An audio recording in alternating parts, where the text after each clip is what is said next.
Mr. President, you say people should chill and relax about these situations, but you've got one of the world's top referees told he can't enter the United States, sent back home, accused of having links with suspected terror organizations. Two announcements, same morning, hours apart, and together they exposed something about the real power structure of global football that no press release, no glossy launch event, no opening ceremony could ever hide. Here's the scene.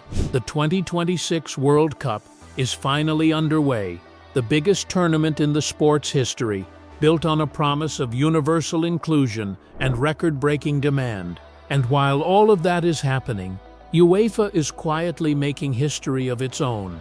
European football's governing body announces that a 34-year-old referee from Somalia, a man who had been interrogated for 11 hours at a Miami airport and then put on a plane home, will take charge of the UEFA Super Cup in Salzburg on the 12th of August.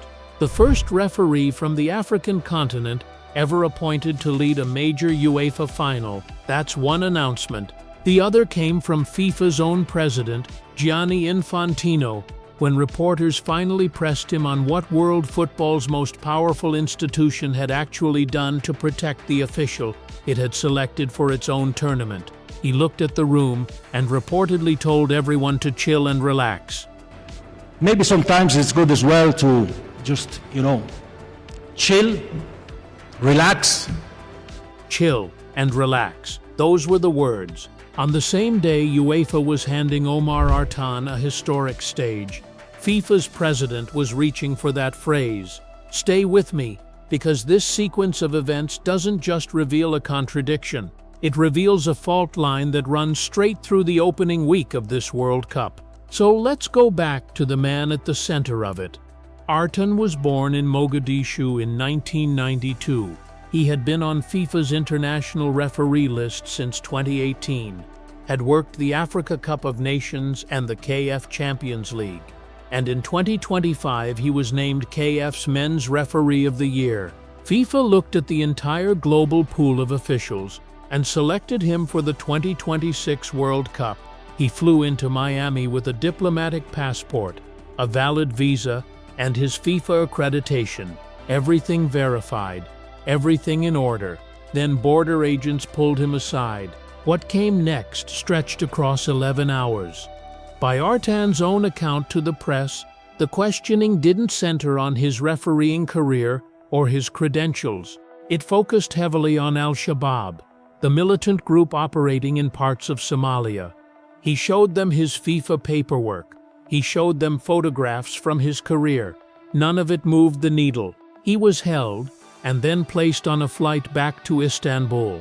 U.S. Customs and Border Protection cited vetting concerns without elaborating further.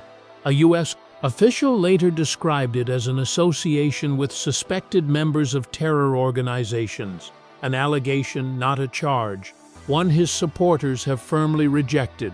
Somalia sits on a travel restriction list, and for the agents at that desk, the conversation ended there. FIFA's public response was cautious to the point of being almost invisible.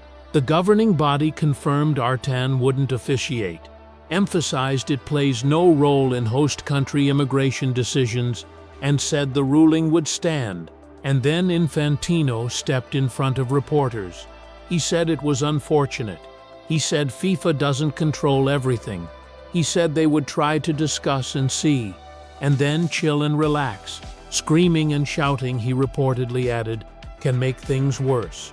FIFA is a sports body, not the kings of the world able to overrule governments. Here's where it gets interesting, because Europe didn't chill. Europe moved fast, moved specifically, and moved in a way that was impossible to misread. UEFA's announcement of Artan to the Super Cup wasn't dressed up in diplomatic softness. Alexander Cheferin called him an excellent, already experienced referee who had proven himself at the highest level of African football. He said football is made to connect people, and then the line that carried the real weight. UEFA wanted to show its respect for Omar, and the outstanding officiating skills that had earned him such a prestigious nomination. That nomination was the World Cup selection.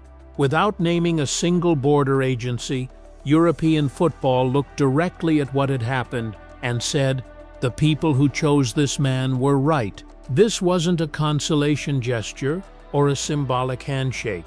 The UEFA Super Cup is the curtain raiser of the entire European club season. Champions League winners against Europa League winners, Salzburg under the lights, PSG against Aston Villa. Artan will walk onto that pitch as the first African referee ever to lead a major UEFA final. The historic appointment that was supposed to happen in America is now happening in Austria, handed to him by a governing body that has zero jurisdiction over the tournament that turned him away. The appointment came under a cooperation framework recently signed between UEFA and KF, and Ceferin personally thanked KF President Patrice Motsepe for backing it. Motsepe said Artan had made Somalia and the entire African continent extremely proud.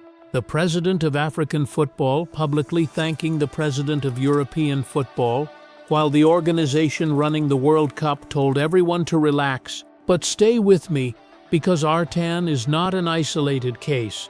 He is one entry on a list that had been growing for months before anyone was paying close attention. Iran's Football Federation reportedly saw its entire fan ticket allocation revoked days before the tournament. Supporters who had already booked flights and hotels suddenly stranded. Around 15 Iranian officials and support staff were denied U.S. visas, forcing the team to relocate its training base across the border into Tijuana and commute in just to play their matches. Iran had reportedly boycotted the World Cup draw itself months earlier, after senior delegation members were refused entry. An international sports press association wrote an open letter warning that Iranian and African journalists were being systematically blocked from covering their own national teams. And the U.S. president, when asked about all of it, reportedly said his administration was making sure only the right people would get in. The same thread runs through every single one of these stories. A tournament marketed on inclusion keeps colliding with an operational reality that no inspirational campaign can paper over. And the institution that stamped its name on that inclusivity keeps returning to the same line: we don't control the borders. So here's the question that actually matters. FIFA's authority over this World Cup is absolute. The money, the broadcasts, every official on the pitch. It chose Artan. It could not protect him. And when he was sent home, its president reached for chill and relax. UEFA runs nothing at this tournament. It has no jurisdiction over a Miami airport, no seat at that table, and yet within hours it had moved, coordinated with KF, made history, and issued a statement that any informed reader could decode in about 30 seconds. Commercial authority and moral authority are not the same thing. They don't always live in the same building. So I want to put this directly to you, because you've watched enough of these cycles to know the difference between real conviction and a well-timed press release. Does what UEFA did, the speed, the personal acknowledgement between confederations, the historic appointment handed to a man days after he was turned away, look like genuine belief to you? And does Infantino's actual instruction, not the careful line about immigration sovereignty, but the specific choice to say chill and relax, read like a governing body that understood what allegedly happened to Omar Artan? Drop your honest take in the comments. Not the diplomatic version, the real one. Artan himself reportedly called it fate and said he intends to be at a future World Cup. In August, in Salzburg, he walks onto the pitch for the Super Cup as the first African referee ever to lead a major UEFA final, having arrived there through 11 hours in a corridor, a flight he never planned to take, and a phone call from European football. Nobody drew that path for him. It's his now. And if this breakdown gave you a clearer picture of what's actually happening beneath the surface of this World Cup, a like tells the algorithm this conversation matters, and a subscribe means the next one finds you. Football at this scale is never just a tournament. It's a mirror, and right now, it's showing us something worth looking at.